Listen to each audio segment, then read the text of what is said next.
this, the horror flick, Digger this, Super 6, Big Mitch. And I'm kicking in doors with those 3 O's. And I'm bringing 28 101s because we Vegas sons. It's the Meadowlands. It's the Meadows, man. And y'all already know what it is with it. Hubba dub, scrub. You already know. Bam! Shazam! Goddamn! Nah, I'm just playing. Welcome to Vegas Chronicles with your man Big Mitch from Super 6. Today, like any other day, I kick actual factuals concerning Vegas or whatever. But today, before I get started, shout out to everybody that support my small platform. Shout out to everybody that's been on this journey with me, man. I'm just trying to do it with purity. You know what I mean? What you see is what you get. I'm an upgrade, but you know, at a certain pace. You know, I'm doing this by myself, so it is what it is. But ain't no stopping us. I was asked a question. Who was the most active Hispanic gang in Vegas? That's unique. And it's unique because, number one, I don't really get into Hispanic politics like that. And but I would say this right here. During my era, because I can only speak for my era, things change over time, you know. But what I can say is this here, in all honesty. In my era, I would say that the most brutal, I guess you could say, Hispanic, you know, gang of Las Vegas, one, you know, that you was hearing back in the day, you got to start off, you know, because they're the oldest. So at one point they were the strongest. So you got to start off with 28th Street. 28th Street at one point was the strongest Hispanic gang, and I said it was.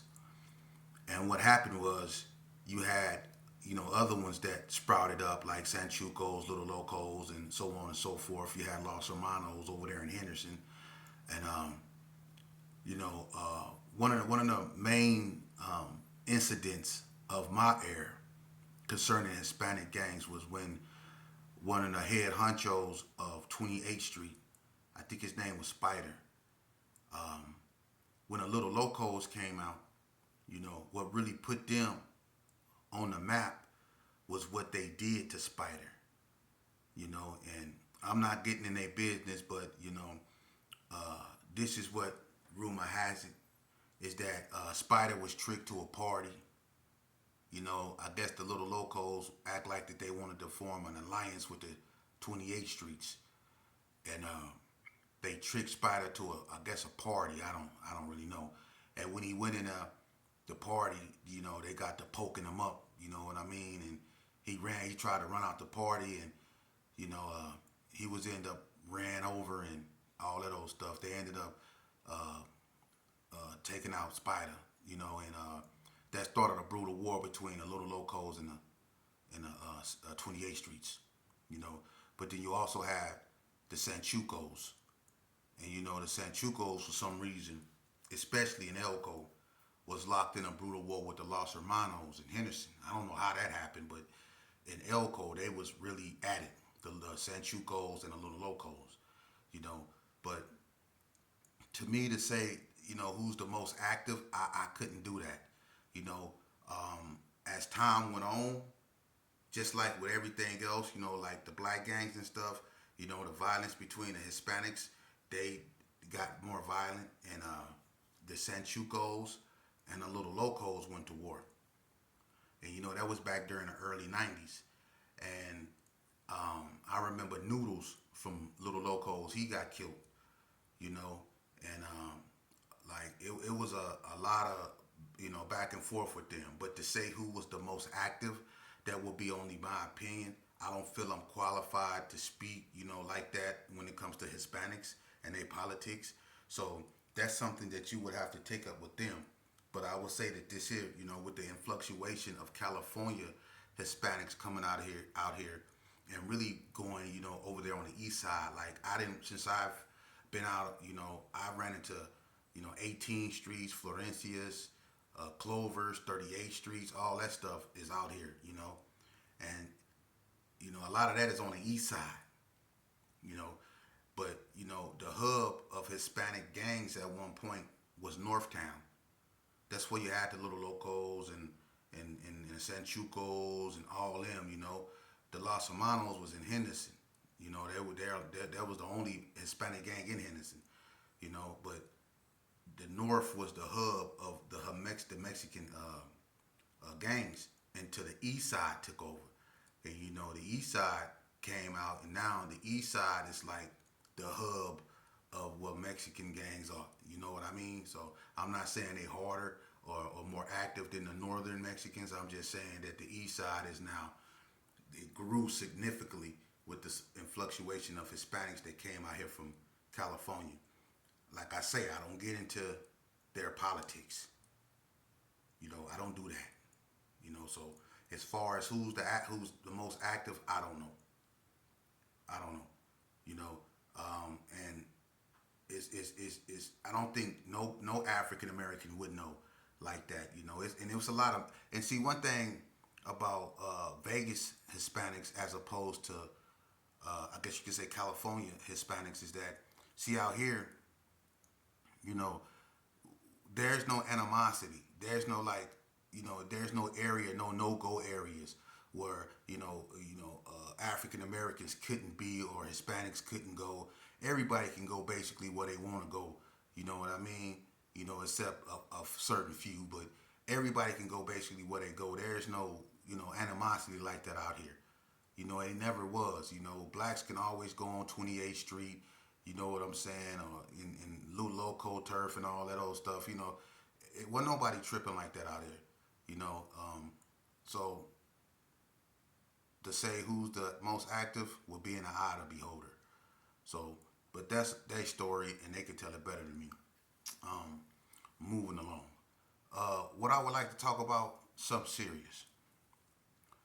See, and it goes back to when people say, talk about you. Okay, so I'm going to talk about me. One thing about this life, this gang banging life, that people don't like to talk about, and it's amazing because they'll criticize me for talking about what I speak on, right? But people can get out the penitentiary today and set up a platform and just get to telling their life story and just speaking. And these cats will tune in with popcorn and Mike and Ike's and all that stuff and watch that and won't say nothing. But when I speak mine, you got all these dudes out here, and to me it's envy, it's jealousy, because certain people don't have stories to tell, and the stories they do have to tell, they was either taking orders, they was either busters, they was either one thing and then became another thing. It's a whole bunch of stuff. You know what I mean? And I call it like it is. It's a bunch of you cats out there that's setting the wrong narrative. That's why these youngsters out here never learn, as not learning anything. It's because you setting the wrong narrative. Y'all out here and you old and you still acting the same way you was acting when you was 25 years old. You not about that life. You almost in the upper room. You in your 50s, in your 60s, in your late 40s, trying to be relevant. And then when you look back on your life and you realize you did it all for nothing, all that carnage you caused for nothing, and you don't have nothing to show for it but vague memories of what used to be or what could have been and dead friends. That's all you have left. And you cling to that. Remnants of garbage. Nah, let me tell y'all something. Talk about me. I'm gonna tell you about an incident, and you can take it for what it's worth. I'm gonna just tell you the story about this incident that happened to me. It was on New Year's, and I was in the Brownies. I was with Kuda Kai from the Brownies. He's a rest in peace Brownie boy. Kuda Kai, rest in peace. To me, he was one of the hardest, if not the hardest, Brownie boy, Kuda Kai. But anyway, me and him was together, right? We just left Levine in Junebug. I got a 2020 Winchester, right? And I'm playing with it, walking around the Brownies with this long shotgun, right? I know people see me, but I don't care, because I was drunk. I was just with Lamont Page, you know, and what happened to him, man? I've been hearing some strange things about Lamont, man. I hope that ain't true. I ain't been around Lamont since 40, 30 years, man, but I've been hearing some strange stuff about my partner, man. I hope that ain't true. But anyway, I was with him drinking. We was drinking some Mad Dog, but I was keyed. I ain't care. What I ended up doing is putting too many shells in the gauge, right? And when I cocked it, it got stuck. So I was trying to, get the shell that got stuck up, and I had to get up under it and get a spoon and dig up under it and try to dig the shell out. So I'm sitting on the stairs with me and Kuda Kai. He laughing at me. I'm sitting there sweating trying to get the shell out, right? So he got tired of waiting. He left. I'm still sitting on the stairs. I'm intent on getting this shell out. It took me about an hour to get that shell out. I done bent the spoon all which way, but I got it out of there. And when I cocked it, I busted. Boom! And I was sitting on the stairs, and it was loud. And I wasn't thinking that, somebody was going to call the police. All I'm thinking is, I'm glad I got this bullet shell about this gauge, right? So now I'm finna start blowing, right? So to make sure it worked, I shot it again. I boom, blew it again, right? So I let it off twice, right? I'm laughing. So I get everything. I'm taking my time doing stuff, not knowing somebody didn't call the police, right? So I decided I'm finna go to the Gerson. I'm finna leave the brownie. So I get my shotgun and I'm walking around with it on my shoulder like this, just mobbing. And then, I didn't hit one of them, them sticks. So now I don't even know where I'm at, but I know I'm mobbing around with that thing, right? So my auntie Gail, she trip out on me. Basically telling me to get away from her kids, her house, and everything with that gauge. So I put the gauge in my sleeve. It's sticking out my coat where you can see the handle, but my arm's stiff, so I'm semi-wet, meaning full of that water. So I'll walk into the G's.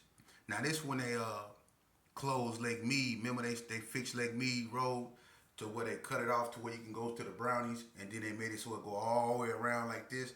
This when they just cut it off, and they made it. The Brownies was just desert. The road wasn't going toward the Brownies no more. So I'm walking through the G's, right? I get over there by that phone company that used to be in the desert. Y'all remember that phone company that used to be in the desert, across the street from Carry On, the little Carry Arms? I get over there by there, right? I'm mobbing slow. And as I'm mobbing, it's some, car come flying in the desert, like, and the high beams is in my face. I can't see, right? And I'm drunk, but now, and I'm not really, too much paying attention. But it's coming fast, right? And I'm moving slow, so it's like it's weird. But all of a sudden, with that car, it got right up on me, and two dudes jumped out of it fast. Boom! They drew down on me. And one of them called me by my name. He said, "Sheepdog, don't move. Don't move." And I'm like, what the? But I'm wet though. And I'm finna move. And he was like, and he knew it. He was like, "Don't move, man. Don't move." And he was walking toward me. And I'm like, that's the Yellow Jackets, right? And when he get up on me, it's Reed. Officer Reed, man, this dude here done arrested me about 90 times, man. To the point to where he knew me. This dude here, man. But anyway, thank God that night it was him. Because he got in front of his partner. His partner was on me too. They both had guns pointed at me. And he got in front of his partner. I guess so his partner couldn't shoot me. And I had my hands up. They had me. You know what I mean? I couldn't do nothing. And he was like, "Get on your knees, man. Just hear my voice." He told me just listen to his voice. He knew I was wet, because I stayed wet. And they know I was... One thing the police knew about me, you know what I'm saying? Two. They knew that I was shermed out, and they knew that I got most likely a gun. So they always stopped me. So on this episode, they was right on both of those. I was wet, and I had a thing. And you can see the barrel, you can see the butt of it sticking out, the handle. So I got on this long trench coat and I got my hands up in there like this here. So it's weird because this arm right here, it can't move because it got that I got that thing, so it's weird. So I'm trying to put my left hand up, but it won't go up right because I got that, the gauge in my. So they could have just opened, just lit me up right there, and it would have been justified. But he talked me, just told me to stop moving. And when he seen how awkward my arm was, he knew I had a weapon. But he just made me get on my knees, and he just told me don't move. And he walked slowly, slowly, slowly up to me, and he took it up off me. He just snatched it out of my coat real fast, and then he made me lay down, and then they arrested me, right? But the part I want you to understand is that they had me point blank range. I just got through busting in the air. They didn't know if I was shooting at somebody or not. I was just shooting. And I was walking through that desert. It was pitch black. I had on a trench coat. I had a 12 gauge on me, and it was sticking out of my coat. And them police, yellow jackets, the gang unit, Officer Reed and LaRusso, jumped out the car, drew down on me, had me. They could have splattered me, but they didn't. That man just told me to listen to his voice. And he took that gun, that gauge, and he laid me down, and they arrested me. I've been caught with 5 guns as a juvenile. That's why I got certified. My behavior was so bad. On 3 of those occasions, I could have lost my life. Because I was pulling, I was reaching. I'm telling you I was. I ain't lying, I ain't gotta lie. That's what y'all do, y'all lie. Twist the truth to make you seem like you the victim. When in fact, I knew what I was doing. I've been doing it. See? But I didn't want to believe that at the time, and a lot of y'all still don't want to believe this to this day, that you're the problem. I was the problem. I was walking around with a shotgun. It wasn't even New Year's. I was celebrating before New Year's. I was full of drugs. And I lived to tell about it. The police jumped out on the car. They had me. But this the irony. It's the irony. The night I got caught, when I was on a run, and I was on a run for hot one. That same police officer, Reed, when they stuck that 12 gauge, they had a gauge this time. When I was in the car, they called me on Casper in the back of my Auntie Maggie house. When I was reaching between my ex-homeboy leg to grab a weapon, because I didn't know what that, they put a light on our car. And I didn't know what that was, and I was full of my package. I was on the run. I've been on the run for almost a week, and I was finna, do something I probably shouldn't have do. And they came in that window and they put a gauge in my face. They could have blew my face off right there. I was reaching, and that same police officer, when they snatched me out the car, they was finna smash me for reaching. Just because I was reaching, they was finna smash me. So they snatched me out the car and they threw me on the gate, but I was so limp because I was full of my package. I just smoked 3 of them. I was gone. I ain't feel nothing.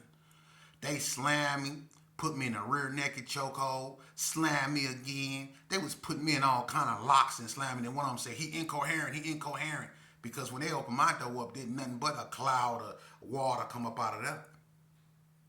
We had the whole backyard looking like smog, for real. A fog, not small, fog. Excuse me. But anyway, that same officer. And I'm just keeping it real. This is real what happened to me. That same police that could have killed me in that desert. When Northtown detectives came and asked me, they said, "Sheepdog, we've been looking for you. You're a hard guy to catch up with. Where you been?" I'm wet. You know, I ain't trying to ask. I ain't no, I don't know what you talking about. You know, so they was finna send me to Northtown jail, and that that gang unit dude, David Reed, that's his name. He said if we send him down there, they go kill him. Excuse my French. He said if we send him to Northtown, they go kill him. He said, nah, we're gonna charge him with under the influence, and y'all put a hold on him. We go send him to county jail. He had words with the Northtown detective because he knew if they put me in Northtown, what was gonna happen to me because with my crime. So he made it so I went to the county jail, and he told me, you know, because he been chasing me since I don't know how long and locking me up, and it was like he was like, man, you what happened? What man? You know, I wasn't trying to hear nothing or talk to nothing, you know. But I'm just trying to tell you youngsters that's watching this. This is the truth of that. I could have been dead, and I'm telling you that I could have been dead because when you do certain things, a lot of people don't get that lucky. It's not like that no more out here. You don't get that type of nothing. You don't. I'm lucky to be here. That's why I'm telling my story. Because on 3 occasions, God put his hands on me and said, no, you will not have him. On 3 occasions. And they say when something happened 3 times, that's a pattern, which means I'm worthy and I'm highly favored. That's what that means. Because I almost lost my life 3 times at the hands of law enforcement. And they would have been in the right 3 times. 3 times. On one incident, I just left Tweak. We been up robbing all night. I was walking up McGuire by the office building. Officer Sutton pulled up on me. I was 13, finna be 14. And I tried to throw a pistol and it got caught in my drawers, my underwear. The hammer got caught in my drawers. And when I pulled it out, he was already aimed at me. All he had to do was his job. And he would have been justified. But when I was pulling that out my underwear, I ripped my underwear and I threw it about 4 or 5 feet away from me. Me and him both looked like that. That's how close it was. I ain't throw it nowhere. We both looked like this. It said clink, clink, clink, clink. And we both looked over there. And we both stared at each other. And he said, now get on the ground. After I threw it. He let me throw it. You think a officer let you throw something these days? It happened to me on 3 occasions. When something happened 3 times, that's a pattern. You can't tell me God ain't real. And that's why I'm sitting here telling you what I'm telling you. Everything I tell you is because I lived it. It's because I lived it. Vegas is not California. Vegas is not Chicago. Vegas is not St. Louis. Vegas is Vegas. This is not the Vegas of the old. So many people that came out here. So many people that's actually from Vegas have passed away and moved on. That Vegas is taking on another face. This is not Vegas. People that's from Vegas feel like a minority in their own state. Because when I come up, I never heard of no 400 block of this, or none of these, like I heard somebody say something like sneak gang or whatever, or all these other things. I never heard of nothing. I don't know nothing of that. You know, and you have it's just not Vegas no more. But we still have the same problems. And someone told me, they say in my comment section, I don't know where you from, or you said that your homeboys, you talked to your homeboys and they say they wasn't with the peace treaty or putting down the guns. I don't exactly know what you mean by that. But if you from somewhere where they say they not with a peace treaty or with putting down the guns, then y'all seriously need to do some work over there, man, because that's not what we need to hear right about now. I mean, peace treaty with who? And I don't understand what you're saying. You know what I mean? Because if you're talking about with another gang, that's horribly sad, because And one thing that I never can understand is how come we can't talk to one another? Put, I ain't with the peace. I ain't with the. What is you with then? What do you mean you not with the peace? You with the war? What war? What real wars you with? The war. The only wars that we really are with is the wars within ourselves. Them are the real wars that we need to be fighting. The wars that's within ourselves. That anger that we had, that misplaced anger that we had, that makes us, so susceptible to hanging out with people that we know aren't good for us. Where did that anger come from? Let's address that. Why are we mad? Why are we upset? Yeah, sure, the guys from this neighborhood might have unalived some guys from over here in this neighborhood and vice versa. But you know what? The way we make that stop is by talking to one another, because we can't undo what's already been done, and we're not gonna make things no better by continuing to do what led up to this. So the best thing we can do is stop it. There's never gonna be no winners. Whenever a life is lost due to gang violence, there is no winner. Because one mother had to bury her son, and the other one had to watch hers get locked up for the rest of their life. And I'm gonna tell you something about those two mothers. They both go have the same look on their face. One of loss. They both go have the same pain. One of loss.